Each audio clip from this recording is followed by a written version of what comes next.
Hey, good morning, everybody. Welcome to SafeDefend Live in 2025. We have been busy getting ready for the new year and setting goals. And through our research, we have identified some pretty significant challenges going into 25. And we're going to talk about what the threat environment looks like for schools and businesses based on what's happened over the last 4 years with the border. We have let a lot of nefarious characters in. We have pardoned thousands of people that have criminal histories. As we already have seen this year, there's already been events that have happened starting the year off that are horrible. And we think it's important for you to understand the potential threats going into 2025 and be smart about building a plan to mitigate those threats for your organization. I've got with me today the founder and president of SafeDefend, Jeff Green. And I'll tell you, we talked about this for about a week trying to figure out what to talk about. And as these reports came in from the FBI and other places, we realized you need to be aware of what's going on.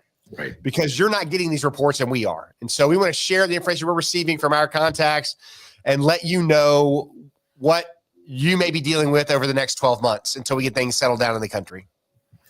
Yeah, absolutely. And I think it applies across all aspects of life. I think there needs to be a heightened awareness for everybody for the next several months at least. We started off January 1 with two different, domestic and or influenced by outside of the U.S. Terrorist events. The FBI just recently sent a letter to all the sheriffs across the country and basically said, hey, look, we anticipate some additional copycat and or other events taking place very soon. So, schools, we've really focused, and, this really was our foundational approach was, the active shooter, active killer situation. And, schools have been fairly consistent in who their threats are across the board. I think we're seeing, and not just in schools, but this is going to be in public spaces. This is going to be in your businesses. We had a CEO get shot walking down the street. You're seeing the potential for violence to take place in pretty much all aspects of life as a possibility and needing to be able to address it. And in schools and businesses, I think our threat profile is changing quite a bit with all the information we're getting. The focus on the student being the active shooter or someone associated with that building, which is 95% of the threat.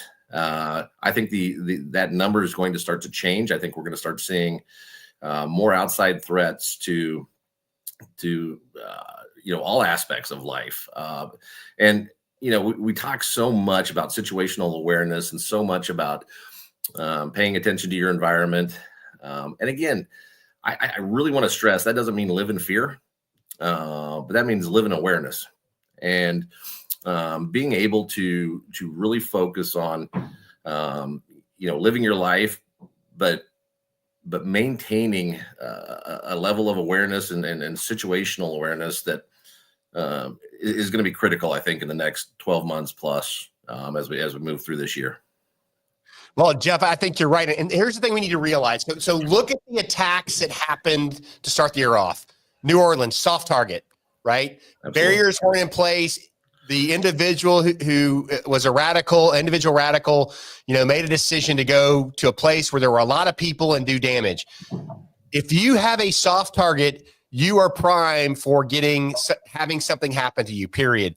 These people that want to do bad things do not want it to be hard. They don't want to meet resistance, right? I mean, Absolutely. The young man that took a shot at the CEO and killed him, soft target, went to New York City, waited outside for hours. Nobody said anything to him. Nobody did anything. Shoots a CEO and he runs for a day, right? He had a plan. If you want to secure your organization, your business, or your school and not be a soft target, take positive steps, right? Absolutely. Put things in place that let bad people know, hey, we're watching, we have a plan. And if you come here, it's not going to end well for you, right? It's not going to be good for you. So go someplace else. And I think by putting proactive measures in place, looking at the left of bang internally for your school, the families, and the students, right? Putting in active monitoring and active reporting systems that immediately inform the police and get them there in a matter of seconds as opposed to 10 minutes, right? Right. Publicize that you have the SafeDefend system installed. Let people know that if you come here, we're going to push a button and the police are coming. Well, and not only that, it's also that crisis management component, right? Yep. Over and over again, we see that notification alone is not enough. We say this frequently. And if you look at the last 4 school events, the one commonality that they had was they all had a notification system. And we still ended up losing 35 lives and I think 31 injured just in the last 4 events that we've had in place. You're absolutely right. They're looking for especially as that threat profile changes to away from necessarily the student. And I don't mean that threat is not existent, but I mean, I think the threats from other entities is increasing at the same time, and schools are incredibly vulnerable. You're not going to be able to manage a crisis like that with just notification. So you've got to have that training. You've got to have that preparation. You've got to have the tools to be able to navigate keeping somebody out of a classroom and keeping kids safe, being able to respond to trauma, being able to help facilitate law enforcement's response, first responders, medical, whatever the case may be, being able to manage that entire time frame. And if you're talking a mass casualty situation, we are not prepared for that in general. And we've got to start looking to be prepared for that. So, we've said this in the past where, you don't want to send a bad guy to your neighboring school, but really when it comes down to it, you can only protect your own house. And so, what are you going to put in place that's going to again, harden your school, make you less attractive to somebody that wants to do bad things? Not that you're wanting another school to be a victim, but when it comes down to it, you've got to protect your students and your staff, your employees from that potential. I don't think one person watching or that's out there would like to go through life without insurance, and you hope you never need it.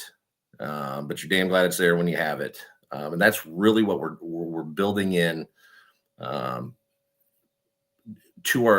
that's necessary, that we need to build into our schools and our businesses, is that insurance layer to say, hey, look, we don't want to use it, but if we have to, we've got it.